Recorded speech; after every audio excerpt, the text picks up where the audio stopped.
দুপুরের আয়োজনে মূলা রান্না করছি। একদম দেশি ধনিয়া পাতা দিয়ে দিচ্ছি। এগুলো একদম ফ্রেশ ধনিয়া পাতা বাজার থেকে আনা একদম টাটকা। এত সুন্দর স্মেল ছিল।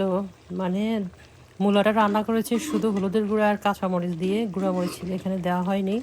তো কাঁচামরিচ দিয়ে একদম সাদা সাদা করে মূলাটা রান্না করেছি বড় মাছ দিয়ে। খুব এত স্বাদ হয়েছে মূলাটা।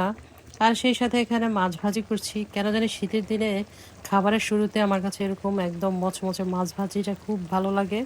তো ৪ পিস বেশি করি নাই, ৪-৫ পিস করে থাকি যেন দুপুরেই শেষ হয়ে যায়। এই তো এখানে ৫ পিস দিয়েছি। একদম টমেটো দিয়ে আরেকটু লাল লাল করে ভেজে নিব। একদম টমেটোটা শুকিয়ে যাবে, ঝোলটা একদম টান হবে, মচমচে হবে। তো এটা একটু ভাজা ভাজা হবে। তারপরে এই মাছ ভাজি, মূলার তরকারি আর সাথে আর একটু ভাজিও আছে। তো এই তো সুন্দর করে খাওয়া হবে। আর দুপুরে একটু একটা আইটেম দিয়ে আসলে খাওয়া খাওয়া যায় না। তো আমরা যারা আসলে দেশি শাকসবজি পছন্দ করি, ২-১টা আইটেম আমাদের লাগেই। প্রথমে একটু মাছ ভাজি হবে, তারপর একটু রসুনের তরকারি, আর একবার প্রথমে আর একটু ভাজি, শাক ভাজি। আসলে ২-৩টা তরকারি না হলে আসলে খাওয়াটা জমেই না, আর মন ভরে খাওয়াও হয় না, তৃপ্তিও লাগে না।